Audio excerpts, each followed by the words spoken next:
على عباده الذين اصطفى أما بعد জবান খুলে পড়েন আউযু বিল্লাহি মিনাশ শাইতানির রাজিম বিসমিল্লাহির রহমানির রহিম লাকাদ কানা লাকুম ফি রাসূলিল্লাহি উসওয়াতুন হাসানাহ uswatun hasanatul liman kana yarjullaha wal yawmal akhira wa dzakarallaha katsiran walamma ra'al mu'minuna al ahzab قالوا هذا ما وعدنا الله ورسوله وصدق الله ورسوله وما زادهم إلا إيمانا وتسليما اللهم صل على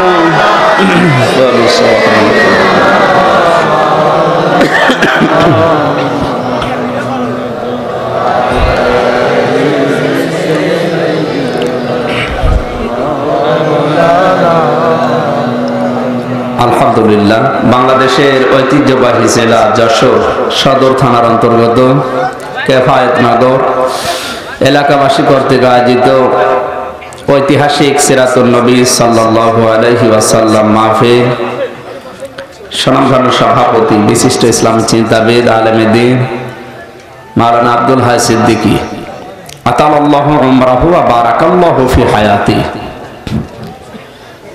মাহফিলের প্রধান অতিথি শাইখুল মাশায়েখ হাজারো আলেমদের অভিভাবক বাংলাদেশ জাতীয় মুফাসসির পরিষদ খুলনা বিভাগীয় সংগ্রামী সভাপতি শ্রদ্ধাভাজন আমার বড় ভাই অধ্যাপক মাওলানা তৈয়বুর রহমান মুক্তিযোদ্ধা ডিগ্রি কলেজ রুদ্রপুর যশোর এতক্ষণ পর্যন্ত যারা আলোচনা রাখলেন বিশেষ করে বিশিষ্ট ইসলামী চিন্তাবিদ আমাদের কুষ্টিয়ার সন্তান মাওলানা হাসান আল মামুন লাল দামাত বারকাতুহুমুল আলিয়া আলোচনা রেখেছেন যশোরের এ গ্রামেরই সন্তান ইসলামিক চিন্তাবিদ শিক্ষাবিদ আমাদের মুফাসসির পরিষদ যশোর জেলার সম্মানিত সভাপতি হাফেজ মাওলানা জুলফিকার আল মাহমুদ দামাত বারকাতুহুমুল আলিয়া মঞ্চে বসা যারা সম্মানিত ওলামা ইকরাম বিশেষ করে মাওলানা রবিউল ইসলাম সহ নামনা জানা অন্যান্য ওলামা ইকরাম অনেকগুলো আলেমের নাম এখানে দেখতে পাচ্ছি ওয়া রাফা'না লাকা যিকরাক আল্লাহ সম্মান মর্যাদা যেন আরো বাড়িয়ে দেন সুরের জগতে যিনি মাতিয়েছিলেন যশোরের কৃতি সন্তান বিশিষ্ট আইনজীবী অ্যাডভোকেট শিল্পী রকনুজ্জামান রকন ভাই হায়াতে তাজ্জাবাস সিহাতে কলিয়া কামনা করছি মঞ্চে বসা বিশেষ করে যে মানুষগুলো আমাকে নিয়ে আসতে সাহায্য করেছেন আপনাদের মাঝে বড় ভাই মাওলানা শাহজাহান অন্যান্য ওলামা ইকরাম সামনে বসা মুসলমান ভাইরা পর্দার আলের সম্মানিতা মা এবং বোনেরা প্রশাসনের ভাইরা প্রাণপ্রিয় যশোরবাসী দর মত নির্বিশেষে কোরআনের এই অনুষ্ঠানে বিশ্বনবীর সিরাত শোনার জন্য যারা এসেছি খুশি হয়ে বলছে আলহামদুলিল্লাহ রবিউল আউয়াল মাসের আজকে 21 তারিখ কয় তারিখ এই কথা বলা যাবে না আর যাই করেন ইশারায় করেন কথা বলবেন না অল্প সময় আমরা কথা বলবো আধা ঘন্টা থেকে 45 মিনিট অন্তত মাথা ঠান্ডা করে শুনবেন এ মাস আসলে বিশেষ করে বাংলাদেশের বিভিন্ন অঞ্চলে মিলাদুন নবী পালন করার জন্য অনেকে পাগল হয়ে যায় মিলাদুন নবী শব্দের শাব্দিক অর্থ হচ্ছে নবীর জন্ম বৃত্তান্ত বা জন্ম অনুষ্ঠান। মানুষের জন্ম হতে সময় লাগে কয়দিন? জবাব দেন, কয়দিন লাগে? একদিন লাগে? 2-4 মিনিট। জন্ম হতে সময় লাগে কয়দিন? 2-4 মিনিট। 4 মিনিট পালন করতে যদি প্রতি বছরে বছরে সরকারি ভাবে একদিন ছুটি দেওয়া হয়, আরো যা করা হয়। আর সিরাতুন নবী, নবীজির আদর্শ, বিশ্ব নবী মুহাম্মদুর রাসূলুল্লাহর আদর্শ কয় বছর? 63 বছর। 2-4 মিনিট যদি এত আবেগ আপ্লুত হয়ে পালন করেন, 63 বছর পালন করা লাগবে কি দিয়ে আপনি টের পাচ্ছেন? সেই সিরাত শোনার জন্য যারা এসেছি, এজন্য আজকে থেকে সিদ্ধান্ত নেওয়া লাগবে যে আমরা শুধু মিলাদুন নবী নিয়ে না, আমরা সিরাতুন নবী নিয়ে আনন্দ করতে চাই। কারণ মিলাদুন নবী নিয়ে যারা আনন্দে ছিল তারা জাহান্নামে গেছে, অলরেডি চলে গেছে। একটা আবু তালেব আর একটা আবু লাহাব, এই দুইজন কিন্তু নবীর মিলাদ নিয়ে আনন্দ করেছে। নবীর জন্ম হওয়ার পরে এই দুইজন এত খুশি হয়েছে, একজন তো তার দাসীকে আজাদ পর্যন্ত করে দিয়েছে। তাহলে নবীর মিলাদে আবু তালেব বা আবু লাহাব বেজার ছিল না খুশি ছিল? খুশি ছিল, খুশি ছিল। কিন্তু নবীর সিরাতে তারা খুশি না। এই ছেলে কথা বল কোন কারণে? আশ্চর্য। বললাম ইশারায় কাজ করেন, এখান থেকে বসেন, এখান থেকে সরেন। আপনি হয় বসেন না এখান থেকে সরেন, আপনার জন্য আরো দুইজন কথা বলবেন।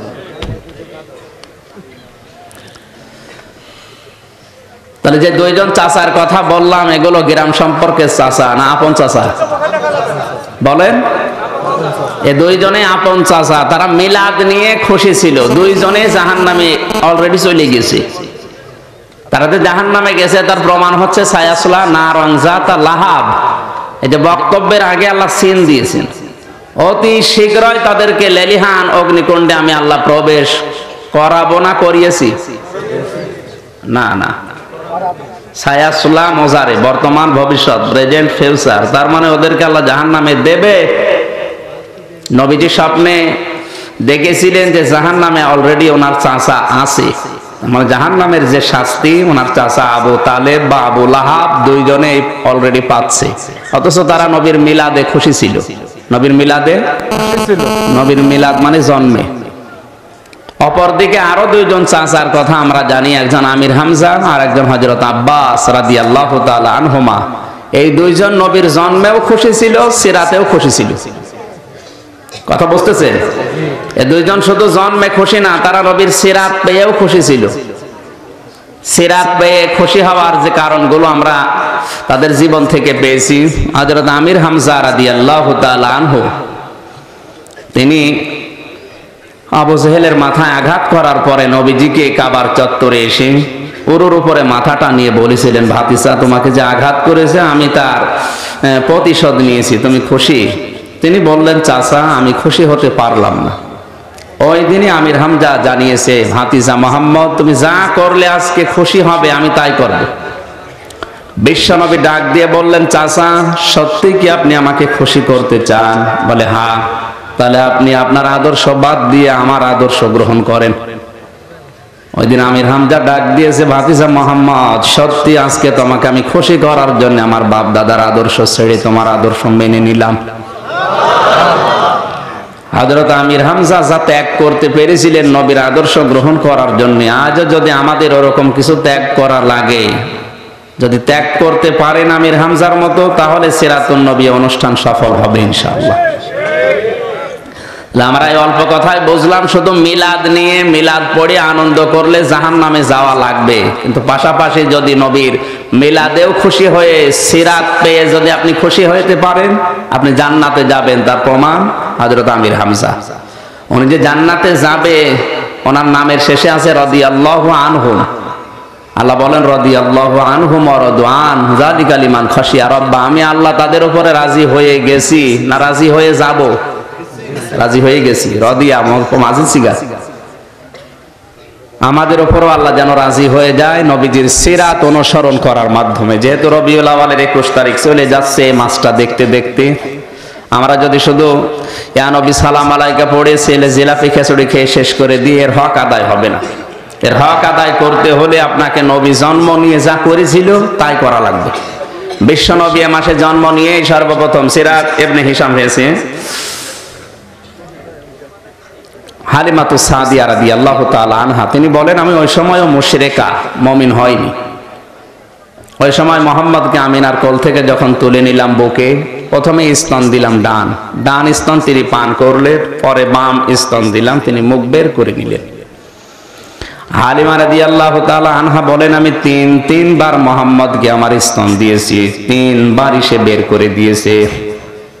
জোর করে লাগাতে গেলেই মুখ বের করে আমারে যেন চোখের ইশারা দিয়ে জানাতে চায়, মা হালিমা জোর করেন কেন? ডান স্তন এটা আমার অধিকার ছিল, আমি পান করেছি। বাম স্তন এটা আমার অধিকার না, এটা আমার দুধ ভাই আব্দুল্লাহর অধিকার। আমি জানি আপনার একটা সন্তান আছে, আমার হক আমি তো পান করে ফেলেছি। বাম স্তন এটা যেহেতু আমার ভাই দুধ ভাই আব্দুল্লাহর অধিকার, আমি দুনিয়ায় ভাইয়ের হক নষ্ট করার জন্য আসি নাই, এসেছি ভাইয়ের হক ফিরিয়ে দেওয়ার জন্য।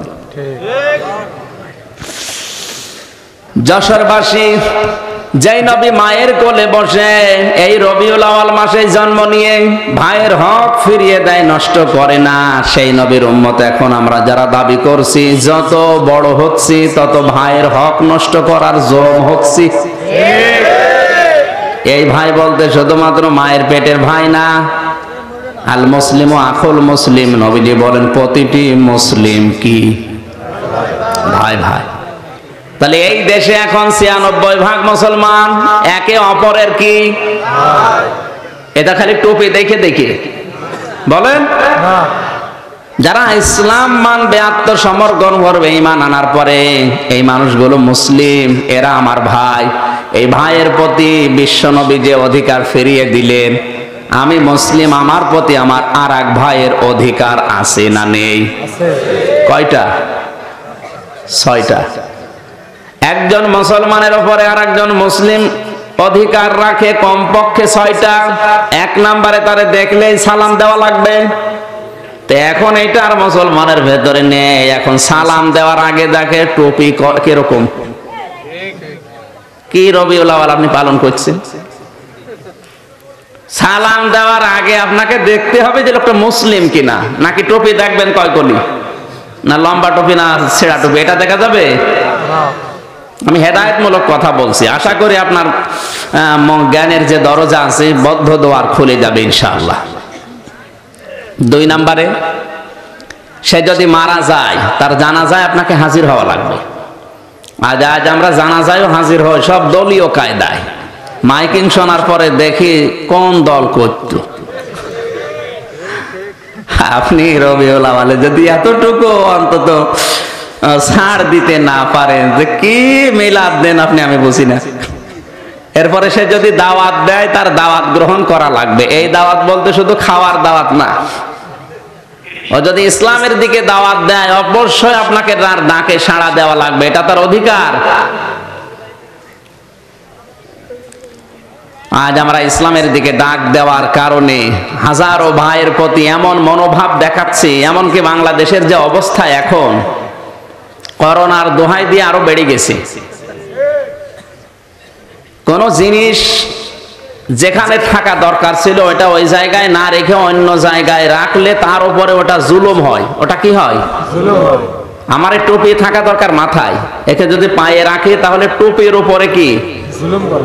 আলেমদের কাজ হচ্ছে নবীর ওয়ারিস হিসাবে, আল উলামা ওয়ারাসাতুল আম্বিয়া, হাদিস অনুযায়ী নবীর ওয়ারিস উত্তরাধিকারী নায়েবে রাসূল যাই বলেন এটা আলেমরা। কারা? আলেমরা। নবীজি এখন নেই, নবীর এই নায়েবরা তাদের দায়িত্ব কোরআনের কথাগুলো নবীর মতো কায়দা করে প্রচার করা। ৯৬% মুসলমানের দেশে যারা নবীর ওয়ারিসদেরকে এই কাজ করতে দিচ্ছেন না বিভিন্ন দোহাই দিয়ে, আপনিও কিন্তু এক প্রকার জুলুম করছেন নবীর ওয়ারিসদের উপরে। আর এই জুলুম করার জন্য যারা দায়িত্বে আছে তারা দায়ী। সিনেমা হলের ভেতরে যে পরিমাণ লোক যায়, করোনা ওখানে যেতে পারে না। মাছের বাজারে যে পরিমাণ লোক দেখবেন, দরুর বাজারে যে পরিমাণ লোক, ওখানে করোনা নেই, শুধু দোহাই দিয়ে মসজিদ আর তাফসির মাহফিল, ওয়াজ মাহফিল, সিরাতুন নবী অনুষ্ঠানগুলো বন্ধ করছেন। আপনি কিন্তু নিজেকে নিজে জালেম হিসাবে পরিগণিত করছেন। আমি আপনাকে বাঁচাতে চাই, আপনার শত্রু না, আমি আপনার বন্ধু। কারণ আমি কোরআন পড়ে দেখছি আপনি আল্লাহর টার্গেট। সূরা শূরা 25 নাম্বার পারা 6 নাম্বার পৃষ্ঠা 13 নাম্বার লাইনের 42 নাম্বার আয়াতের প্রথম অংশে আছে, ইন্নামাস সাবিলু আলাল্লাযীনা ইয়াযলিমুনান নাস ওয়া ইয়াবগুনা ফিল আরদি বিগাইরিল হক উলাইকা লাহুম আযাবুন আলীম। একটু খেয়াল করেন তো, এটা ফি জিলালিল কোরআনে আছে। সাইয়্যিদ কুতুব রাহমাতুল্লাহ আলাইহি লিখেছেন, আল্লাহ তাআলা বলেন, অবশ্যই আমি আল্লাহ কিয়ামতের দিন মামলা দায়ের করব তাদের বিরুদ্ধে যারা মানুষ হয়ে মানুষের উপরে অত্যাচার করছে, করবে না, করেছে, করেছে যারা, ওরা তো গেছে। ইয়াজলিমুন মজারে, এরপরে ইয়াজলিমুন আল মুসলিমুন আল্লাহ দেয়নি, দিয়েছে ইয়াজলিমুন আন নাস। মানুষ হয়ে মানুষের উপর যারা জুলুম অত্যাচার করছে, ভবিষ্যতেও করবে, এদের উপরে মামলা দেবে সরাসরি কে? এটা কিন্তু আল্লাহবাদী কেস। সুতরাং বাংলাদেশে অনেক দায়িত্বশীল প্রশাসনে এবং স্থানীয়ভাবে যারা আছে, এরা কোরআনের মাহফিলগুলো বন্ধ করার মাধ্যমে আল্লাহর মামলার আসামি। এদের বিরুদ্ধে মামলা হবে আল্লাহবাদী। কেস দেবে কে? আপনি টের পাচ্ছেন আমি কি বলছি? আপনি আল্লাহর মামলার আসামি। কে আপনার পক্ষে দাঁড়াবে উকিল বলেন? কেউ দাঁড়াবে না। আর আপনি মনে করছেন আমির হামজা তৈবুর রহমান আমাদের শত্রু না, আমি আপনাকে বাঁচাতে চাই। আমি দেখতে পাচ্ছি কোরআনের এই চোখটা লাগিয়ে যে আপনি আল্লাহর মামলার আসামি হয়ে গেছেন। 2 নাম্বার, ইয়াবগুনা ফিল আরদি বিগাইরিল হক, পৃথিবীতে যারা অবৈধভাবে বিশৃঙ্খলা সৃষ্টি করতে চায়। আজকে সকালে চট্টগ্রামে হিন্দু পরিষদ নামে, হিন্দু বৌদ্ধ ঐক্য পরিষদ নিয়ে, বিশেষ করে চরমনাই পীরের বিরুদ্ধে আর হেফাজতে ইসলামের বিরুদ্ধে যে মিছিল দিয়েছে, যে এদের 2 গালে জুতা মারো তালে তালে, এ দুঃসাহস এরা পাচ্ছে কোথায় আমার তো চিন্তার বাইরে। অবশ্যই এদের পেছনে কলকাঠি নাড়াচ্ছে, কোন পেছনের দরজায় কেউ আছে, নয়তো ওরা মাত্র 4 ভাগ। কত? এই ভাই দেশে হিন্দু মাত্র 4 ভাগ, আর 96 ভাগ আমরা। আমরা মনে হচ্ছে ওদের ঘর জামাই, নাকি ওরা আমাদের ঘর জামাই? ওরা এখন আমাদের ঘর জামাই হয়ে আমাদেরকেই তাড়িয়ে দিচ্ছে। সুতরাং যারা এই শান্ত জমিনকে অশান্ত করার জন্য, ওয়ায়াবগুনা ফিল আরদি বিগাইরিল হক, পৃথিবীতে অশান্ত করার জন্য, সাম্প্রদায়িক দাঙ্গা তৈরি করার জন্য চেষ্টা চালাচ্ছেন, তারা কিন্তু আল্লাহর মামলার আসামি, যদি ওরা আল্লাহকে বিশ্বাস করে না। ওদের কথা এই জন্য বাদ দিয়ে দিলাম। এদের পেছনে যারা রাম আর বাম, নাস্তিক আর মোরতাদ কয়েকটা লাফালাফি করছে পেছন দরজা দিয়ে, আপনাদেরকে সাবধান করছি, ওরা নাই মানে না। আপনি অন্তত বিশ্বাস তো করে যে আল্লাহ একজন আছে। আপনি এই দাঙ্গাকে বাধানোর তৈরি করার জন্য পেছন দরজা দিয়ে লাফাঝাফা করেন কোন কারণে? আপনি তো আল্লাহর মামলার আসামি হয়ে যাচ্ছেন। আমি জানি এই কথাগুলো ওরা শুনবে কিন্তু মানবে না, কারণ ওদের অন্তরে আল্লাহ তাআলা আবদ্ধ করে দিয়েছে। খাতামাল্লাহু আলা কুলুবিহিম ওয়া আলা সামিইহিম ওয়া আলা আবসারিহিম গিশাওয়া। ওদের কলবের উপরে পর্দা পড়ে গেছে, বললে ওদের কান পর্যন্ত যাবে না, আর যদিও যায় এক কান দিয়ে শুনে আর এক কান দিয়ে বের করে দেবে। কেন এই কাজ কেন করে? এই আয়াতের 2 আয়াত পরে আল্লাহ জবাব দিয়েছেন, বিমা কানু ইয়াকযিবুন, কারণ ওরা কথা বললে মিথ্যা কথা বলে। ওদের চরিত্রই মিথ্যার উপরে তৈরি, ওদের ভিত্তি দেখবেন মিথ্যা দিয়ে তৈরি। এই জন্য আল্লাহ ওদের অন্তরে, আল্লাহ নিজে মোহর মারে, এমনি মারে না, ওদের কারণে মারে।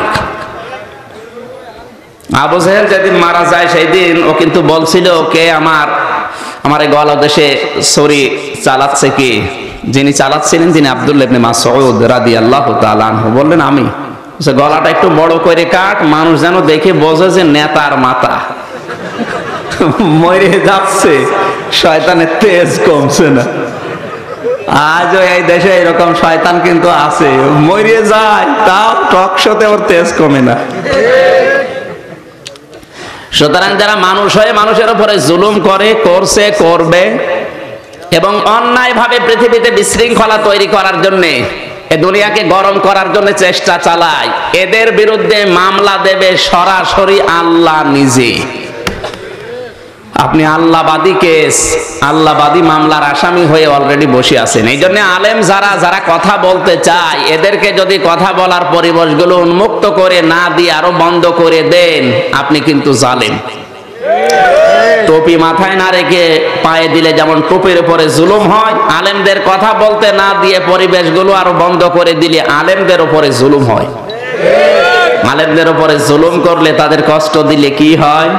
সূরা আহজাব 58 নম্বর আয়াত, আল্লাযীনা ইউযুনাল মুমিনিনা ওয়াল মুমিনাতি বিগাইরি মাকতাসাবু ফাকাদ ইহতামালু বুহতানা ওয়া ইসমাম মুবিনা। একটু খেয়াল করেন তো আয়াতের দিকে। আয়াতের আগে 57 নম্বর আয়াতটা একটু কঠিন, ওটা যেহেতু রবিউল আউয়াল মাস, ওইটা পড়া লাগবে। ইন্নাল্লাযীনা ইউযুনাল্লাহা ওয়া রাসূলাহু লা'নাহুমুল্লাহু ফিদ দুনিয়া ওয়াল আখিরাহ ওয়া আ'আদ্দা লাহুম আযাবাম মুহিনা। আল্লাহ পাক বলেন, নিশ্চয় যারা আমি আল্লাহ এবং আমার রাসূলকে কষ্ট দিচ্ছে, ভবিষ্যতেও দেবে। কষ্ট দিচ্ছে কাকে? সবাই বলেন। আর কাকে? রাসূলুল্লাহকে। আল্লাহকে কষ্ট দেওয়ার মানে কি? আল্লাহকে কষ্ট দেওয়ার অর্থ হচ্ছে আল্লাহর সাথে শিরিক করা। আল্লাহর সাথে কি শিরিক এ দেশে এখন আছে না নেই? শিরিক যে আছে তার প্রমাণ আমি দুইটা বলছি। এখানে প্রায় 99টা আছে, একটা একটা করে আমি দুইটা বলছি। এক নম্বরে শিরিক হচ্ছে আল্লাহ যেটা পারে ওইটা অন্য কেউ পারে, এই বিশ্বাস করার নাম হচ্ছে শিরিক। আর এটা এখন এই দেশে সবচাইতে বেশি। দুই নম্বরে আইন তৈরি করার ক্ষমতা, মালিক, অধিকারী শুধুমাত্র আল্লাহ। কে? আল্লাহ। সূরা আলে ইমরান 154 নম্বর আয়াতের মাঝের অংশে আছে, ইয়াকুলুনা হাল্লানা মিনাল আমরি মিন শাইইন। হে নবী, ওরা যদি জিজ্ঞাসা করে যে আইন তৈরি করার ক্ষমতা আমাদের আছে, বলিন্নাল আমরা কুল্লাহু লিল্লাহ, আপনি বলেন না, এটা তৈরি করতে পারে শুধুমাত্র আল্লাহ। কে? আল্লাহ। সুতরাং আল্লাহর এই দায়িত্ব যারা জোর করে নিজে পালন করতে চাচ্ছেন, তারা আল্লাহকে কষ্ট দিচ্ছেন। কথা বলেন না কেন? এই সহজ কথাগুলো যদি আপনার মাথায় না ঢোকে, আমার মনে হয় আপনার বিবেকের উপরে কুকুরে পেশাব করেছে। অবশ্য ঠিক, মানুষ কি বলছে, আমি বলছি কুকুরে পেশাব করেছে, বলছে ঠিক। আপনি একটু বুঝে শুনে জবাব দেন। এজন্য আমরা আল্লাহকে কষ্ট দিতে চাই না। শয়তান আল্লাহর বিধান মানে নাই। কয়টা? বলেন না কেন? কিন্তু আল্লাহর বিধানের এগেনস্টে আরেকটা বিধান তৈরি করেছে, শয়তান এই কাজ করেনি, ও শুধু মানে নাই, এতটুকুই। কিন্তু যে মানুষ আল্লাহর বিধান নিজে মানে না, আরো নিজে আল্লাহর বিধানের এগেনস্টে আরেকটা বিধান তৈরি করে আল্লাহর মানুষের উপরে চাপিয়ে দেয়, সে তো শয়তানের দাদা। শয়তানের দাদা না? এই যে মানুষ শয়তান আর জিন শয়তানের ভেতরে পার্থক্য এই, জিন শয়তানকে আপনি আয়াতুল কুরসি আর সায়াতুল পড়ে ফু দেবেন, চলে যাবে। আর এই মানুষ শয়তান যা বললাম, এদেরকে পুরা কোরআন শরীফ পড়ে ফু দিলেও যাবে না। আর এই শয়তান এখন দিন দিন এই দেশে বেড়ে যাচ্ছে।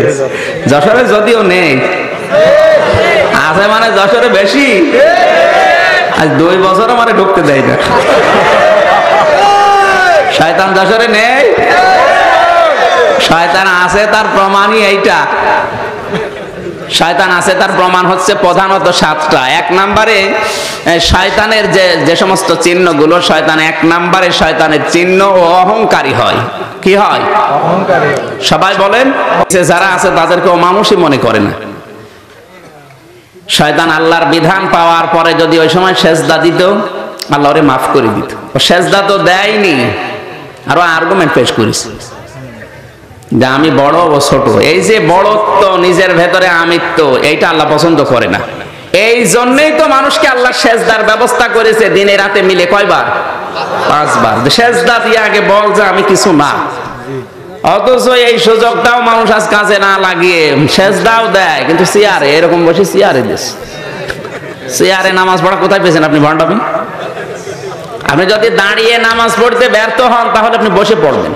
বসে না পড়লে পশ্চিম দিকে পা দিয়ে ইশারায় পড়বেন শুয়ে শুয়ে। ইশারাও যদি না হয় আপনার, তাহলে আপনার নামাজ মাফ। কিন্তু চেয়ারে বসে বসে নামাজ পড়া লাগবে, এটা তো আমি কোনো জায়গায় পেলাম না।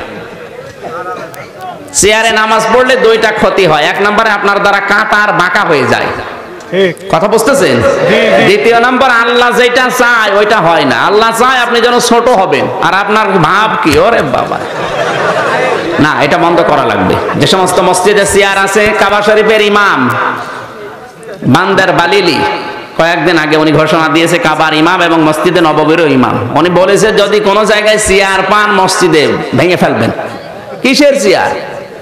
আবার অনেকে চেয়ার রেস্টি করে রাখে, ওই জায়গায় একেবারে পিন আপ করা পত্রিকার মতো, মানে একেবারে যে পেরেক দিয়ে মেরে রাখে, পেরেক দিয়ে, যেখানে ওখানে অন্তত চেয়ার তুলতে না পারে। আমার কুষ্টিয়ার 6 রাস্তার মোড়ে যে মসজিদ, আমার মনে হয় ওখানে মানুষের চাইতে চেয়ার বেশি। প্রথম তো 3-4 কাতা শুধু চেয়ারই, তা ওই সলিমদ্দি কলিমদ্দি যারা আসবে তাদের জন্য রিজার্ভ করে, আবার পেছনে নাম লিখে রেখেছে, আলহাজ চেরা গালি। একটা কথা কি আশ্চর্য, আপনি কি নামাজ পড়তে আসছেন নাকি? হ্যাঁ, আমিও একজন, এরকম দেখাতে আসছেন, হবে না। আপনি শয়তানের যে খাসলত আপনার ভেতর থেকে এখনো যায়নি, আপনাকে ছোট হওয়া লাগবে। কি হওয়া লাগবে? ছোট হওয়া লাগবে।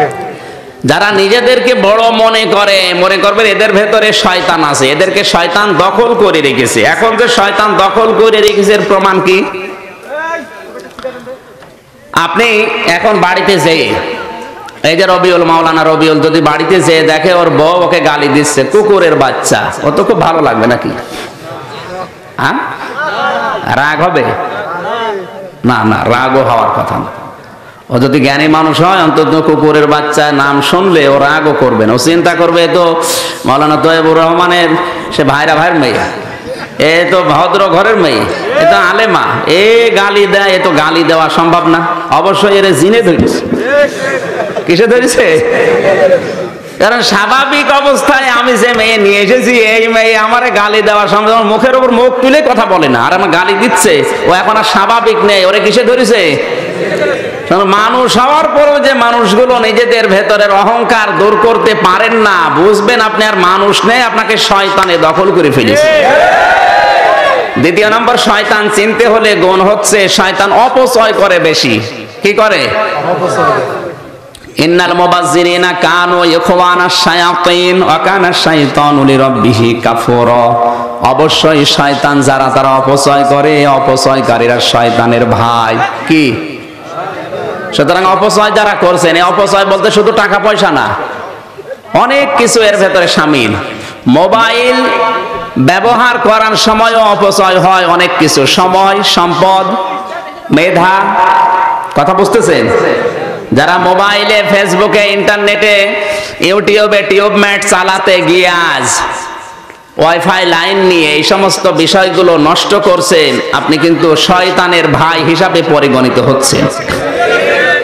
এই জন্য ওয়াইফাই লাইন যাদের আছে, এই লাইনটা যদি একটা হাদিস প্রচারের কাজে, কোরআনের আয়াত প্রচারের কাজে ব্যয় করেন, তাহলে মাসে 600, 800, 1000 টাকা যে বিল দেন, ওই বিল আল্লাহর রাস্তায় খরচ করার শামিল।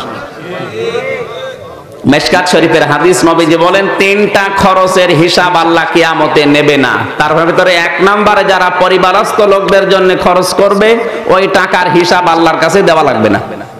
দ্বিতীয় নম্বর, যারা যুদ্ধের সরঞ্জাম আদি কিনতে টাকা পয়সা খরচ করবে, যুদ্ধের অস্ত্র, ওই অস্ত্রের টাকার হিসাব আল্লাহর কাছে দেওয়া লাগবে না। এই পৃথিবীতে এখন যুদ্ধের সবচাইতে বড় অস্ত্রের নাম হচ্ছে কিতাব। কি?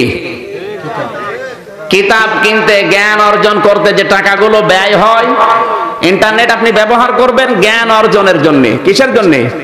সুতরাং এর জন্য এমবি কিনতে 65 টাকা, 69 টাকা, 120 টাকা খরচ হয়। এরপরে মাসে 600 টাকা, 800 টাকা ওয়াইফাই লাইনে খরচ হয়। এটা যদি ইসলামের প্রচারে, ইসলামের প্রকাশে আপনি ব্যয় করতে পারেন, এই ওয়াইফাই লাইনের 1000 টাকার হিসাব আল্লাহ নেবেন না। আর যদি এটা দিয়ে শাবনূরকে প্রচার করেন, কথা বলছেন না কেন?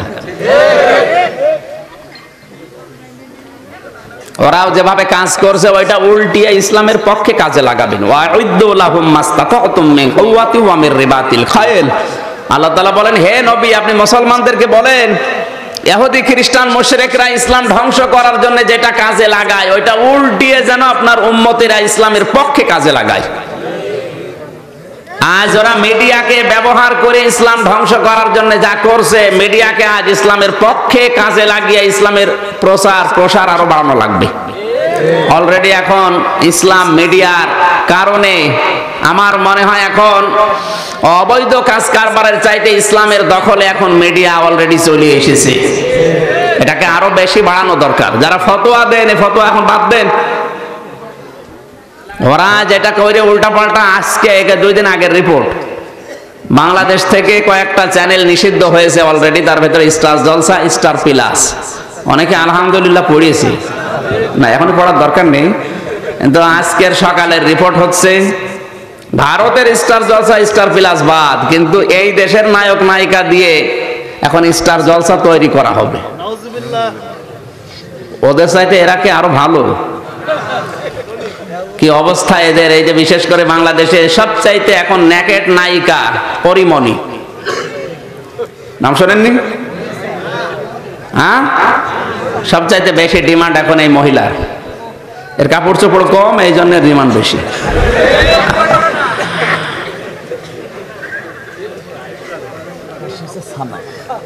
সম্মানিত ভাইরা, এই জন্য আমাদের সাবধান হওয়া লাগবে। আমি যে কথা বলছিলাম, যুদ্ধের সরঞ্জাম আদি মানে এখন ওই যে অস্ত্র না, এখন সবচাইতে বড় সরঞ্জামের নাম হচ্ছে যুদ্ধের, তার নাম কিতাব, তার নাম জ্ঞান, তার নাম কি? এখন যদি আপনি এইগুলো ব্যয় করতে না পারেন, নবীজি বলেন 3 নম্বরে যারা যুদ্ধ করে আল্লাহর রাস্তায়, যারা যুদ্ধ অবস্থায় আছে, এদেরকে যদি কেউ সাহায্যের জন্য এগিয়ে যায়, ওই টাকারও হিসাব আল্লাহ নেবে না। আজ দিনকে জমিনে টিকিয়ে রাখার জন্য যে মানুষগুলো চেষ্টা চালাচ্ছে, আপনার যদি নিজের ভয় লাগে, পরিবেশ না থাকে, অন্তত পেছন দরজা দিয়ে তাদেরকে সাহায্য করেন। যারা জেলখানায় আছে অথবা ময়দানে টিকে থাকার জন্য চেষ্টা চালাচ্ছে, নিজে সামনাসামনি না পারলে পেছন দরজা দিয়ে এই মানুষগুলোর জন্য একটু নড়াচড়া দিন। কিয়ামতের দিন আপনার এই নড়াচড়ার কারণে যে খরচ হচ্ছে, আপনার এই মেধা, এই যোগ্যতা, এই টাকা পয়সা, আল্লাহ কিয়ামতে হিসাব নেবেনই না, হিসাবের বাইরে রাখবেন। জোরে বলেন সুবহানাল্লাহ। রবিউল আউয়াল মাসে যেটা দরকার ছিল, আমি বলেছিলাম ওই 3 নাম্বার পয়েন্টে, যদি আপনাকে দাওয়াত দেয় ইসলামের দিকে, অবশ্যই সাড়া দেওয়া লাগবে ওই ডাকে। ওটা তার অধিকার, ওটা মুসলিম ভাইয়ের প্রতি কি? এই অধিকার থেকে আজ আপনারা আমাদেরকে বঞ্চিত করে দিচ্ছেন। আমরা তো ডাক দিতে আসি, আমার দাদা এই ছিল, ওই ছিল, এইটা বলতে, নাকি বলেন? আমরা ডাক দেই আল্লাহর কোরআনের দিকে, রাসূলের আদর্শের দিকে, আর সেই ডাক থেকে আপনি আজ আমাদেরকে বঞ্চিত, মাহরুম করে দিলেন। আপনি জালেম হিসাবে পরিগণিত, কিয়ামতের দিন জালেম হয়ে উঠবেন। আপনাকে আমি বাঁচানোর জন্য কথা বললাম মিডিয়ার সামনে। আল্লাহ যেন আপনাকে বুঝ দান করেন। জোরে বলেন আমিন। আরো যে সমস্ত অধিকারগুলো আছে, অধিকারগুলো যদি আপনি আদায় করতে পারেন, তাহলে রবিউল আউয়াল পালন করা আপনার দ্বারা সফল হবে। তাছাড়া শুধু জিলাপি খেজুরের ইয়া নবী সালাম আলাইকা পড়া না পড়ার সমান। আল্লাহ আমাদেরকে যেন বিশ্বনবী যেভাবে পালন করেছিলেন, মায়ের কোলে বসে থেকে শুরু করে সারাটা জীবনে দেখবেন তার আদর্শ কিভাবে ছড়িয়ে ছিটিয়ে আছে। রবিউল আউয়ালকে ওইভাবে গুছিয়ে নেওয়ার তৌফিক যেন আমরা পাই। জোরে বলেন আমিন। আমরা কোরআনে কারীম থেকে একটা মাত্র আয়াত পড়েছি, 2টা আয়াত পড়েছি, একটা আয়াতের ব্যাখ্যা করব। সূরা আহজাবের 21-22। আজকের আলোচনার বিষয় হচ্ছে বিশ্ব নবী। এই সিরাতুন নবী সাল্লাল্লাহু আলাইহি সাল্লামের মাহফিলে বিশ্ব নবী কেন একমাত্র আদর্শ আমাদের জন্য? আমরা অন্য কাউকে গ্রহণ করি না কেন? এই কেনর জবাব আজকে আমরা কোরআন দিয়ে দেব ইনশাআল্লাহ। জবান খুলে আর 10-15 মিনিট থাকা যাবে না? না, পড়েন একবার কোরআনের আয়াতটা পড়েন। আউযু বিল্লাহি মিনাশ শাইতানির রাজিম। বিসমিল্লাহির রহমানির রহিম। লাকাদ কানা লাকুম ফি রাসূলিল্লাহি উসওয়াতুন হাসানাহ লিমান কানা ইয়ারজুল্লাহা ওয়াল ইয়াউমাল আখির ওয়া যাকারাল্লাহা কাসীরা। সাদাকাল্লাহু আযীম। আমি সব বাদ দিয়ে দিলাম। একটা আয়াত থেকে তাফসীর করতে হলে প্রথমে শুদ্ধ তেলাওয়াত লাগে, এরপরে মাতৃভাষায় অর্থ করা লাগে, শানে নজুল বলা লাগে, ঐতিহাসিক প্রেক্ষাপট যেটা বলা হয় ব্যাকগ্রাউন্ড। এরপরে বাস্তব যে শিক্ষাটা আছে ওখান থেকে ওই শিক্ষাটা যুগের জ্ঞানের আলোকে বাস্তবতার সাথে মিলিয়ে বের করা লাগবে। ওই মান ধাতা বলে কি হয়েছে ওটা বাদ দিন, এখন কি দরকার এই আয়াত থেকে ওইটা বের করা লাগবে ওই আয়াত থেকে। এরপরে মূল শিক্ষাটা নিয়ে বাড়ি যাওয়া। এই পাঁচটা বিষয় কোনো আয়াত থেকে কথা শুনতে হলে তার হক বা অধিকার। আমরা শুদ্ধ তেলাওয়াত করেছি অন্তত অনেকেই। মাতৃভাষায় অর্থ বলছি, অবশ্যই তোমাদের জন্য মহত্তম আদর্শ আমি লুকিয়ে রেখেছি রাসূলুল্লাহর জীবনে। কার জীবনে? শব্দের দিকে খেয়াল করবেন, লাকদ শব্দ দিয়ে আল্লাহ আয়াত শুরু করলেন, লাম একটা কদ একটা। অবশ্যই গ্যারান্টি দিচ্ছেন আল্লাহ নিজে, কানা লাকুম ফি রাসূলিল্লাহ, রাসূলুল্লাহর জীবনে তোমাদের জন্য উসওয়াতুন হাসানা, মহত্তম আদর্শ আমি আল্লাহ লুকিয়ে রেখেছি। কার জীবনে? সবাই বলেন। এখন রাসূলুল্লাহ তিনি হলেন কবে? তিনি কি জন্মের পর থেকে রসুল? না না, 40 বছর বয়সে। কত বছর? 40 বছর। সুতরাং এর আগে তিনি রসুল ছিলেন নাকি শুধু ছিলেন মুহাম্মদ ইবনে আব্দুল্লাহ, এতটুকুই তার পরিচয়। এর আগে তিনি নবীও না রসুলও না। এর আগে কি ছিলেন? সবাই বলেন কি ছিলেন? মুহাম্মদ ইবনে আব্দুল্লাহ। এই পৃথিবীতে যারা শুধুমাত্র মুহাম্মদ ইবনে আব্দুল্লাহকে মানবে, ওনার যেমন কোনো 40 বছর পর্যন্ত সমস্যা ছিল না, শত্রু ছিল না, বিপদ ছিল না, তাদেরও কোনো সমস্যা বিপদ শত্রু থাকবে না। কিন্তু যখনই আপনি 40 থেকে 63 এই 23 বছর যখন তিনি রাসূলুল্লাহ, এইটা যখন কেউ মানতে যাবে, এই 23 বছরে ওনার যেমন বিপদে হয়েছে আপনাকে ওই রকম বিপদে পড়া লাগতে পারে। এই জন্য আল্লাহ কিন্তু 1 থেকে 40 দেয়নি, দিয়েছে 40 থেকে 63, যখন তিনি অলরেডি রসুল। এই রসুল কার? সবাই বলেন। তাহলে আজ আমরা অনেকে বলে আমরাও তো নবীওয়ালা কাজ করছি, আমাদের তো কোনো ঝামেলা নেই। না, এটা মিথ্যা কথা। আপনি নবীওয়ালা কাজ করেন না, আপনি তো করছেন মুহাম্মদ ইবনে আব্দুল্লাহর কাজ। উনি 1 থেকে 40 বছর পর্যন্ত কিন্তু আলামিন ছিলেন আর সাদিক ছিলেন। কথা বলেন না কেন? তখন সবাই তাকে ভালো বলেছে, কেউ খারাপ বলে নাই। কিন্তু তিনি যখন রাসূলুল্লাহ হয়ে গেলেন তখন তার শত্রুর অভাব হয়নি। আজ আমরা যারা নবীওয়ালা কাজ করি বলে মানুষকে ধোঁকা দিচ্ছি, এটা নবীওয়ালা কাজ না। নবীওয়ালা কাজ শুরু হবে 40 থেকে 63, এই 23 বছরের। 23 বছর আপনি করে দেখেন, আপনাকে আলামিন থেকে কাযযাব বানাবে। এক কথা বলেন। আপনাকেও ভালো মানুষ থেকে 3 বছর জেল খাটাবে। এই জন্য আপনার আদর্শ খোঁজা লাগবে 40 থেকে 63, এই 23 বছরে। আশা করি আমি মূল থিম বোঝাতে সক্ষম হয়েছি। আর যারা বিপদে আছে এরা কি মুহাম্মদ ইবনে আব্দুল্লাহকে মানে না রাসূলুল্লাহকে? বলেন। আর যারা শুধুমাত্র মুহাম্মদ ইবনে আব্দুল্লাহকে মেনে চলছে, ওই সমস্ত মানুষের কোনো বিপদ নেই, খায় দায় আর মোটা হয়। এই বাংলাদেশে যে সমস্ত পীরগুলো 48,000-এর উপরে নাকি পীরে ভাই বলছিল, 48,000-এর উপরে তো সরকারি জরিপে। আর এমনি এড়া ছোটা আমাদের লালন শাহর মাজারের মতো কত পড়ি আছে। তো 48,000-এর উপরে পীর সাহেব সবাই কিন্তু এই দেশে বিপদে নেই, মাত্র 2-1 জন। যারা মুহাম্মদ ইবনে আব্দুল্লাহকে শুধু মানে, তাদেরকে আরো বাতিলরা টাকা পয়সা দেয়, সাহায্য করে। ওদের ওরস মাহফিল হয়, ওরস শরীফ হয়, ওরস মোবারক হয়, কোনো বাধা তো নেই, আরো গরু ছাগল দিয়ে আসে। কিন্তু যারা আব্দুল্লাহ ইবনে মুহাম্মদ শুধু না রাসূলুল্লাহকে মানতে চায়, তাদের বিপদে দেশে এখনো আছে না নেই? 14 জায়গায় পারমিশন নেওয়া লাগবে, তারপরও অনুমতি নেই। এই সিস্টেম পাল্টাতে হবে।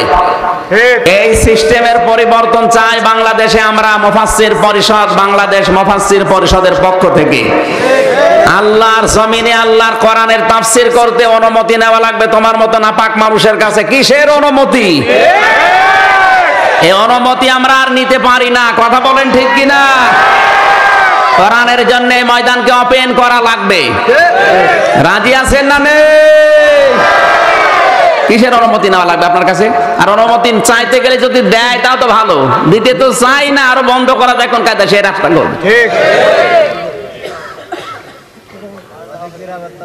আজকে কে যেন জানিয়েছে স্বাস্থ্যমন্ত্রী মাহফিলের অনুমতি দিয়েছে, এই জন্য আমরা খুশি। কিসের খুশি?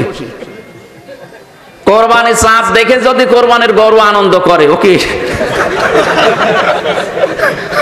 পাগল না? কোরবানির চাঁদ দেখে ওর তো আরো দুঃখ করা দরকার যে আমার গলা গেল।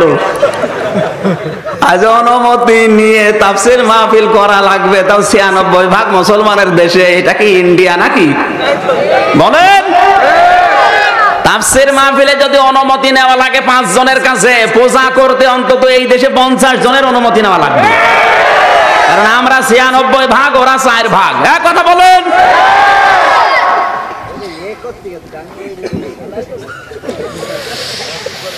আমার ভাইরা, শব্দের দিকে খেয়াল করলে আমরা দেখতে পাচ্ছি উসওয়াতুন হাসানা, এই শব্দটা শুধু বিশ্ব নবীর জন্য খাস। কার জন্য?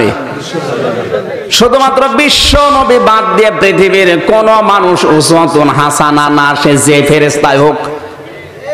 সত্যের মাপকাঠি একমাত্র মুহাম্মদুর রাসূলুল্লাহ। নবীজি বাদ দিয়ে সত্যের মাপকাঠি পৃথিবীতে কেউ না।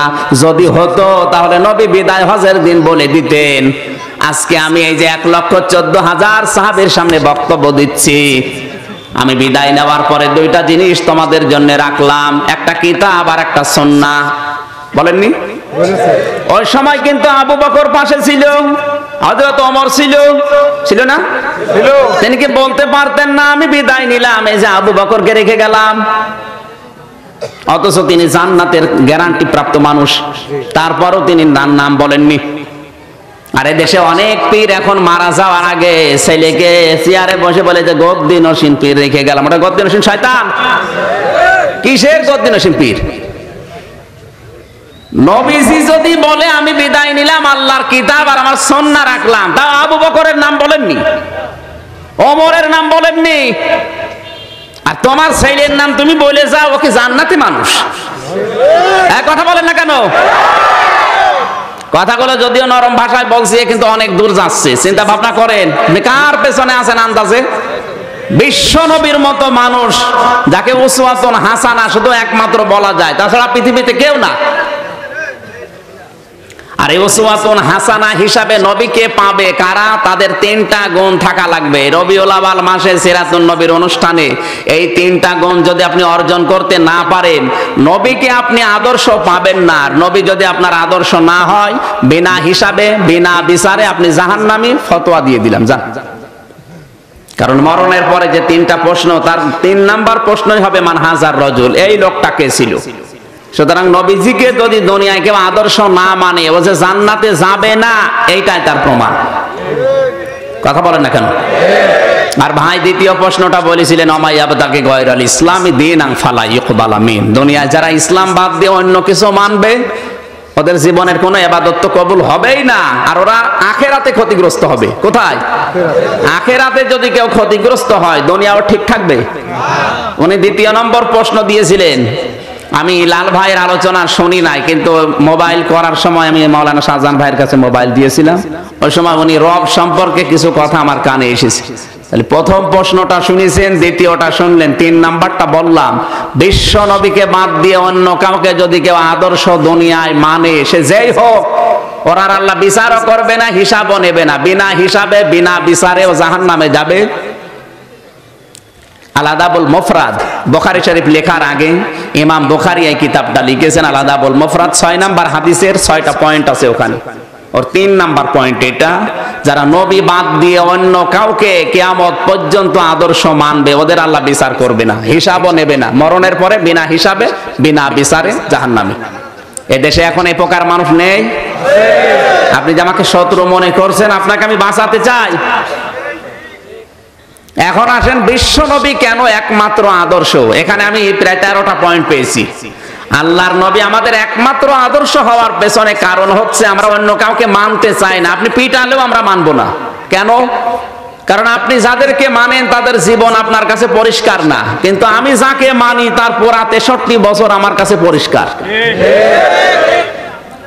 এই পৃথিবীতে এমন কোন মানুষ জন্ম নেয়নি যিনি বলতে পেরেছেন যে আমার কথাগুলো সব মানুষের কাছে বলে দাও, দিনে রাতে যা দেখতে পাও। কেউ পারে না, কেউ পারবেও না। শুধুমাত্র বিশ্ব নবী বলেছিলেন, হে আমার সাহাবীরা, আমার স্ত্রীরা, আমার সাথীরা, দিনের বেলা রাতের আধারে যা দেখতে পাও আমার ভেতরে সব মানুষের কাছে খুলে খুলে বলে দাও। পৃথিবীর কোন নেতা যেহেতু এটা পারে না, এজন্য কেউ আমার একমাত্র আদর্শ না, আমার একমাত্র আদর্শ এই কারণেই বিশ্বনবী। দ্বিতীয় নম্বরে, পৃথিবীর কোন মানুষকে অনুসরণ করলে জীবনের গুনাহ মাফ হয় গ্যারান্টি নেই, কিন্তু মুহাম্মদ রাসূলুল্লাহকে কেউ অনুসরণ করলে ওর জীবনের শুধু গুনাহ মাফ হবে না, আল্লাহ ওকে জান্নাত দেবেই দেবে। قل إن كنتم تحبون الله فاتبعوني يحببكم الله ويغفر لكم ذنوبكم الله غفور رحيم। একটু খেয়াল করে শুনেন, ও জন্মের পর থেকে যেভাবে শুনছেন ওইভাবে না, যেহেতু এটা আধুনিক জামানা, আধুনিক কায়দায় বলছি। এবার আল্লাহ পাক বলেন, নবী আপনি বলুন, যারা আল্লাহকে ভালোবাসি এ দাবি করো। এ দাবি আমাদের আছে না? দল আমাদের আলাদা থাকতে পারে, কিন্তু আল্লাহ তোমাকে ভালোবাসি এ দাবি আছে না নেই? কারা কারা এ দাবি করেন দেখি তো, লিল্লাহি তাকবীর। এই দেখেন তো হাত তোলেনি কে? তুলেছে? আলহামদুলিল্লাহ, ঠিক আছে ভাই, ঘুম যদি থাকে ভেঙে গেছে। এই দাবি যারা করে আল্লাহ তোমাকে ভালোবাসি, তাদেরকে আল্লাহ জানিয়েছেন, নবী আপনি তাদের বলেন ফাত্তাবিউনি, তারা যেন আপনার অনুসরণ করে। কি করে? শব্দের দিকে খেয়াল করে শুনবেন। তারা যেন আপনাকে অনুসরণ করে। আপনার অনুসরণ যদি কেউ শুরু করে, ইউহিব্বুকুমুল্লাহ, আমি আল্লাহ নিজেই তাকে ভালোবাসা আরম্ভ করব। না, আপনি এদিকে মন নেই, এদিকে তাকান। যারা রাসূলুল্লাহকে অনুসরণ আরম্ভ করবে, আল্লাহ তাদেরকে ভালোবাসা শুরু করবে। ফাত্তাবিউনি, তাবউন শব্দটা এখানে তাবাইন, তাবউন শব্দের শাব্দিক অর্থ হচ্ছে দেখে দেখে চলা। এই পৃথিবীতে যখন আপনি রাসূলকে অনুসরণ আরম্ভ করবেন, তখন আপনাকে আল্লাহ ভালোবাসা আরম্ভ করবে। কি? যদি কেউ রাসূলকে অনুসরণ আরম্ভ না করে, তাকে আল্লাহ ভালোবাসা আরম্ভ, ইউহিব মুজারে, বর্তমান, ভবিষ্যৎ, প্রেজেন্ট, ফিউচার, আপনাকে ভালোবাসা আরম্ভ করিয়েছে না, শুরু করবে। সুতরাং এখনই যারা অনুসরণ আরম্ভ করার জন্য সিদ্ধান্ত নিয়ে মেনে পড়বেন যে এখনই আমি শুরু করে দিলাম, আল্লাহ আপনাকে এখনই ভালোবাসা আরম্ভ করবে। এখন এই অনুসরণ কি আংশিক না পূর্ণাঙ্গ? বলেন না কেন? আপনার নিজের বিবেকের কাছে প্রশ্ন করেন তো, এই রবিউল আওয়ালে রাসূলের আদর্শ আপনি কি এখন অনুসরণ করছেন আংশিক না পূর্ণাঙ্গ? অবশ্য পূর্ণাঙ্গ। আমার তো এই আয়াত পড়ার পরে মনে হচ্ছে এই দেশে হাজারো বক্তা, হাজারো পীর, হাজারো মুসলমান ধরা খাবে। কারণ আমাদের জীবনে রাসূলুল্লাহর আদর্শ অনুসরণ হচ্ছে ঠিক, কিন্তু পূর্ণাঙ্গ না, আংশিক। এক কথা বলেন না কেন? হয়তো দাড়ি আছে, টুপি আছে, পাগড়ি আছে, জুব্বা আছে, মেসাক আছে, কিন্তু বিশ্ব নবী কোরআন দিয়ে রাজনীতি করেছিলেন, 10 বছর রাষ্ট্র চালিয়েছিলেন। ওই আদর্শটা আমাদের অনেকের নেই, আর আমরা অনেকে ঘৃণা করি। তাহলে রাসূলুল্লাহর আংশিক অনুসরণ করলে কি হয়? আল্লাহ ভালোবাসা আরম্ভ করে না, আর আল্লাহ যদি ভালোবাসা আরম্ভ কাউকে না করে, তাকে কিন্তু মাফও করবে না, জান্নাত তো আরো দূরের কথা। ওয়াগফির লাকুম যুনুবাকুম, তাকে আল্লাহ মাফ করে দিয়েছে না দেবে? দিয়েছে, হ্যাঁ দেবে। ওয়াগফির মুজারে, আল্লাহ তাকে মাফ করে দিচ্ছে, দেবে। কয়টা গুনাহ? জামবন 1 বছর, যুনুব বহু বছর, একটা গুনাহও বাকি রাখবে না, সব মাফ করে দেবে। সুতরাং দলমত নির্বিশেষে যারা এসেছেন, এই মুহূর্তে যদি সিদ্ধান্ত নিতে পারেন বিশ্ব নবী বাদ দিয়ে অন্য কাউকে আমি আদর্শ হিসাবে মানি না, অনুসরণ করব না, পূর্ণাঙ্গ অনুসরণ রাসূলকে করা আরম্ভ করলাম, আল্লাহ আপনাকে ভালোবাসা আরম্ভ করবে। এই হিসাবে আমরা দেখতে পাচ্ছি বাংলাদেশে অন্তত যারা আংশিক অনুসরণ করছেন আর মনে করছেন আমি রাসূলুল্লাহর ভালোবাসায় আবেগে আপ্লুত হয়ে সব করে ফেললাম, আল্লাহ আমাকে অবশ্যই জান্নাত দেবে না। আপনাকে জান্নাত দিলে আব্দুল্লাহ ইবনে উবাইকেও দেওয়া লাগবে, কারণ তারও অনুসরণ ছিল কিন্তু আংশিক। এক কথা বলে না কেন?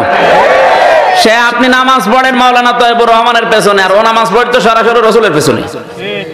রোজা রেখেছে, ইফতারি করেছে, দাড়ি রেখেছে, জব্বা গায়ে দিয়েছে। ওর জীবনে আমি পুরা জীবন পড়ে শুধু একটা দোষ পেয়েছি, ও রাজনৈতিক জীবনে রাসূলুল্লাহকে মানতো না। ও রাজনৈতিক নেতা ছিল আবু জেহেল।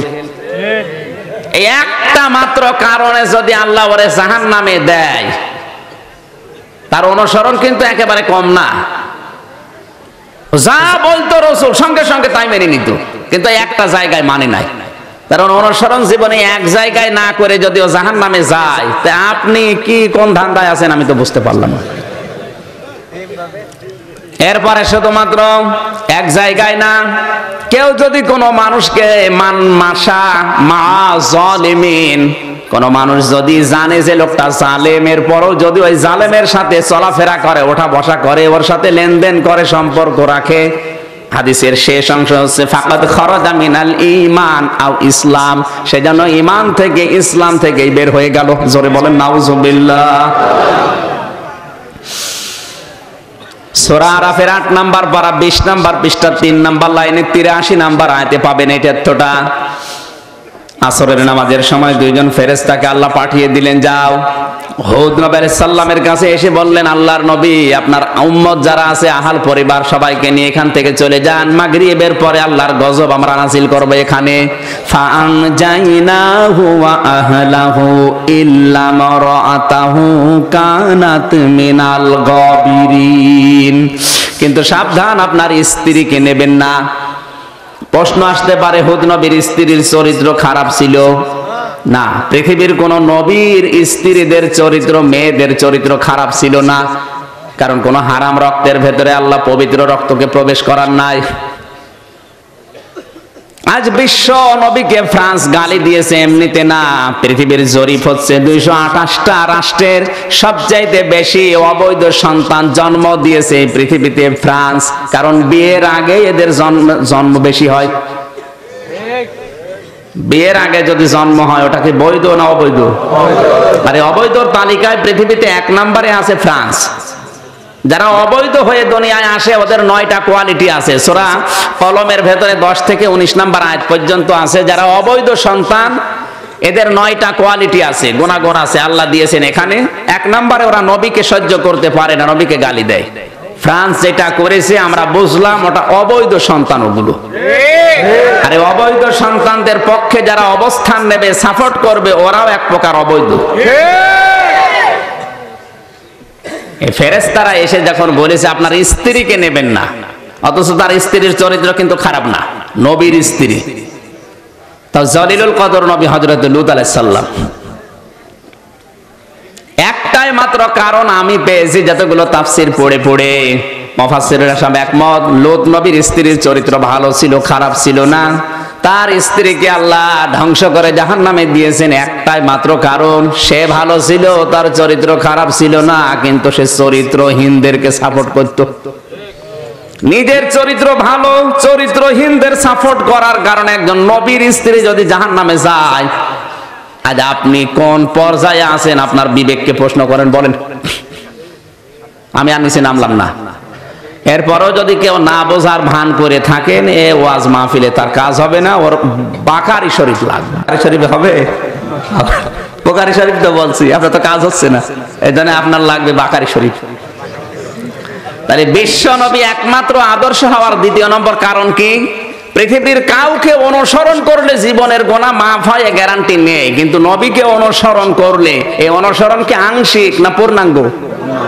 বলেন বলেন। পূর্ণাঙ্গ অনুসরণ করলে আল্লাহ শুধু মাফ করে না, একটা গুনাহও বাদ থাকে না। ওয়া ইয়াগফির লাকুম যুনুবাকুম, বহু বচন, সব গুনাহ মাফ করে দেয়। তাহলে আজকে আমরা এই সিরাতুন নবী অনুষ্ঠানে সিদ্ধান্ত নিতে পারি দলমত নির্বিশেষে যে আমার জীবনের সব গুনাহ যদি এই মুহূর্তে আমি মাফ করে নিতে চাই।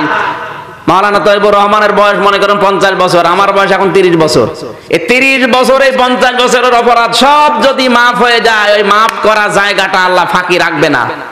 ফাউলাইকা ইউবাদদিলুল্লাহু সাজ্জিআতিহিম হাসানাত, আল্লাহ বদল করে ওইটা নেকি বানিয়ে দেবে। তাহলে এই সুযোগটা কাজে লাগাতে হলে রবিউল আওয়ালে সিদ্ধান্ত নেওয়া যাবে না যে বিশ্ব নবী বাদ দিয়ে আমি অন্য কাউকে আর অনুসরণ করব না। বলেন এটা যদি নিতে পারতেন তাহলে মাহফিল বছরে বছরে না, মানে প্রতিদিন দেওয়া না, একটাই সাকসেস হয়ে যেত। আল্লাহর নবী জানিয়েছেন, মান তামাসসাকা বিসুন্নতি ইনদা ফাসাদি উম্মতি ফালাহু আজরু মিয়াতি শাহিদ। আমার উম্মতের যখন দুরবস্থা চলবে, ওই সময় যদি কেউ একটা মরা সুন্নাতকে জিন্দা করতে পারে, তার আমলনামায় আল্লাহ 100 গলা কাটা শহীদের সওয়াব দিয়ে দেবে। আমি হাদিসটা নিয়ে একটু স্টাডি করে দেখলাম, এই পৃথিবীতে মরা সুন্নাত কোনটা দেখি? টুপি মাথায় দেওয়া কি মরা সুন্নাত? না, কেউ দেয় কেউ দেয় না, এখনো একটু আছে। বিশ্বনবী 10 বছর এই পৃথিবীতে কোরআন দিয়ে রাষ্ট্র চালিয়েছিলেন, ওইটা কিন্তু এখন দুনিয়ায় নেই, মরে গেছে। সুতরাং ওই মরা সুন্নাত জীবিত করার জন্য যদি কেউ চেষ্টা করেন, আর এইটাকে যদি কেউ রাজনীতি বলে চালিয়ে দেন, সে বেঈমান। ওরকম বেঈমান যদি মারা যায়, ওরে কবরে দেওয়া দরকার কি, আর জানাজার লোক দেখানোর দরকার? একবারেই পুড়িয়ে ফেলবেন। বিশ্ব নবী মুহাম্মদুর রাসূলুল্লাহ 10 বছর কোরআন দিয়ে রাষ্ট্র চালিয়েছিলেন। এই সুন্নতকে জিন্দা করার জন্য কেউ যদি চেষ্টা করে, আর ও যদি ওইটাকে রাজনীতি বলে চালাতে চায়, ওকে আর ইমানদার থাকবে না। কারণ সাধারণ মানুষকে যদি আপনি অপমান করেন, ওটা শুধু অপমান হবে, বেয়াদবি হবে। বিশ্ব নবীকে কেউ যদি অপমান করে, ওটা কুফরি হবে। কথা বলুন। সুতরাং এরকম ইনডাইরেক্ট অনেক কাফের এই দেশে অলরেডি ঘুরে বেড়াচ্ছে, আর এরা মারা গেলে জানাজার অনুষ্ঠান করা হয়, কবরে দেওয়া হয়। বেকার কবর দেওয়া, ওদেরকে সরাসরি পুড়িয়ে ফেলেন, তাহলে এই যে 3.5 হাত জায়গা বেঁচে যাবে, ওইটা আরেকজনের ঘর বানিয়ে দিলেও থাকতে পারবে। এরকম কিছু কিছু সিদ্ধান্ত নেওয়া দরকার, নয়তো এ টাইট হবে না। সম্মানিত ভাইরা, আমি শেষ কথা বলছি, এটা বিশ্বনবী মুহাম্মদুর রাসূলুল্লাহ সাল্লাল্লাহু আলাইহি সাল্লামের মরা সুন্নাত এখন কিন্তু 10 বছর মদিনা চালিয়েছিলেন কোরআন দিয়ে, ওইটা বাংলাদেশ যেন চলে, এটা আমরা কিন্তু আজও পাইনি। পেয়েছি? 1 বছরও কোরআন দিয়ে দেশ চলে নাই। বিভিন্ন মানুষের চালানো দেখলাম, আমার এই ছোট্ট বয়সে আমি কয়েকজনের চালানো দেখলাম, কিন্তু কোরআন দিয়ে রাষ্ট্র চললে কেমন দেখা যায় আমি আজও দেখিনি। এটা আমরা দেখতে চাই। এটা কি রাজনীতি? এটা নবীজির নীতি। এই সুন্নতকে কেউ যদি জিন্দা করার জন্য চেষ্টা চালায়, কিয়ামতের দিন তার আমলনামায় 100 গলা কাটা শহীদের সওয়াব হবে। আল্লাহ যেন আমাদের এরকম সুন্নত পালন করার তৌফিক দেন, আমিন। আমরা মনে হয় আর সামনে আগানো ঠিক হচ্ছে না, শেষ করে দেওয়ার জন্য জানাচ্ছি, আমরা শেষ করে দিচ্ছি। আগামীতে কোনো সময় আসলে দেখবো ইনশাআল্লাহ। এই আয়াতে রাসূলকে আদর্শ পাওয়ার জন্য 3টা গুণ ছিল এখানে, লিমান কানা ইয়ারজুল্লাহ ওয়াল ইয়াউমাল আখিরা ওয়া যাকারাল্লাহ কাসীরা। এই গুণগুলো না বলতে পারার কারণে দুঃখ প্রকাশ করে শেষ করে দিচ্ছি। আবার আগামীতে আসলে ইনশাআল্লাহ কথা বলবো। আমার 16 তারিখে, এই মাসের 16 তারিখে 12 বাজারে মাহফিল আছে, মাগরিব থেকে এশা পর্যন্ত। 12 বাজার মোল্লাডাঙ্গা, শরীফুল ভাইয়ের ওখানে। যাদের সময় আছে ওখানে যাবেন ইনশাআল্লাহ। এই প্রশ্নের জবাব তো অনেকবার দিয়েছি, এখন আর সময় নেই। সভাপতির অনুমতি নিয়ে মোনাজাত করে দিলাম। আল্লাহুম্মা আমিন। রব্বানা, এই মোনাজাতটা বসে করেন, মোনাজাতটা বসে করেন, মোনাজাতটা বসে করেন। রব্বানা যালামনা আনফুসানা ওয়া ইল্লাম তাগফির লানা ওয়া তারহামনা লানাকুনান্না মিনাল খাসিরিন। রব্বুল আলামিন, বড় আশা নিয়ে এসেছিলাম কোরআনে কারীম শোনার জন্য, রাসূলের আদর্শ জানার জন্য। যতটুকু জেনেছি এতটুকুই মানার তৌফিক দাও। আজকের আলোচনায় যত মানুষ আমরা আলোচনা করলাম, সওয়াবগুলো নবীজির রওজায় পৌঁছিয়ে দাও। দুনিয়ার মাটির নিচে যারা ঈমান নিয়ে ঘুমিয়ে গেছে, এদেরকে ক্ষমা করে দাও। মা বাপ যারা হারিয়ে ফেলেছে, আল্লাহ তুমি মা বাপকে মাফ করে দাও। এই রবিউল আউয়াল আসলেই প্রতি বছরে দেখে বিশ্বনবীর সম্মান নিয়ে অনেকে সিনেমিনি খেলে। দোয়া করছে মাহফিল থেকে ওদের হেদায়েত থাকলে দান করো, যদি এলমে জানা থাকে যে হেদায়েত হবে না, আল্লাহ তুমি ওদেরকে নমরুদের মতো ধ্বংস করে দাও। কোরআনে কারীমের অনুষ্ঠানে যে মানুষগুলো কথা বলেছে, শ্রদ্ধাভাজন বড় ভাই অধ্যাপক মাওলানা তৈয়বুর রহমান, মাওলানা হাসান আল মামুন লাল ভাই, মাওলানা জুলফিকার আল মাহমুদ সহ যত আলেম এখানে কোরআনের কথা বলেছেন, এই কথাগুলো আমাদের জীবনে বাস্তবায়নের তৌফিক দাও। সম্মানিতা মা বোনা পর্দা আড়ালে বসে আছে, ওদের দায়িত্ব কর্তব্যগুলো বলতে পারলাম না। যতগুলো দায়িত্ব তোমার নবী তাদেরকে দিয়েছে, তার অন্যতম হচ্ছে মেয়েরা যদি নেককার হতে চায়, স্বামী দেখলে যেন স্বামীকে সে আনন্দ দিতে পারে, আর স্বামী যেটা পছন্দ করে ওইটা যেন সেও পছন্দ করে। বাংলার মেয়েদেরকে তুমি আদর্শগুলো গ্রহণ করার সুযোগ দাও। নবীজি জানিয়েছেন, কোন মহিলা যদি স্বামীকে সম্মান করে, স্বামী যখন বাড়িতে আসবে তার খেদমতের জন্য এগিয়ে যায়। এরকম 13টা গুণ আমি হাদিসে পেয়েছি। কোন মেয়ে লোকের ভেতরে এই 13টা গুণ অর্জন হলে জান্নাতের 8টা দরজায় তার জন্য খোলা থাকবে। সম্মানিত মা বোনদেরকে তুমি এই 8টা গুণে গুণান্বিত হবার তৌফিক দাও। মাহফিলের সম্মানিত সভাপতি আলেমে দ্বীন মাওলানা আব্দুল হাই সিদ্দিকী, তোমার এই আলেম বান্দাকে আলেম হিসাবে কবুল করো। আল্লাহ তাআলা মাওলানা শাহজাহান সহ যত মানুষ এখানে বসে আছে, মাওলানা রবিউল ইসলাম সম্মানিত পরিচালক সহ প্রত্যেকটি আলেমকে আলেম হিসাবে মঞ্জুর করো। আমি নিজে সহ যারা অসুস্থ শেফায়ে কামিলা জেলা নসিব করে দাও। শ্রদ্ধাভাজন বড় ভাই এসেছে অ্যাডভোকেট শিল্পী রকনুজ্জামান, আল্লাহ তোমার ওই যুবক বান্দাকে তুমি মঞ্জুর করো। বারাকাল্লাহু লানা ওয়া লাকুম ফিল কোরআনিল আযীম। আলহামদুলিল্লাহি রাব্বিল আলামিন। যখনই মরণ আসবে আমাদের এই জবানে যেন জারি হয় লা ইলাহা ইল্লাল্লাহু মুহাম্মাদুর রাসূলুল্লাহ। আসসালামু আলাইকুম।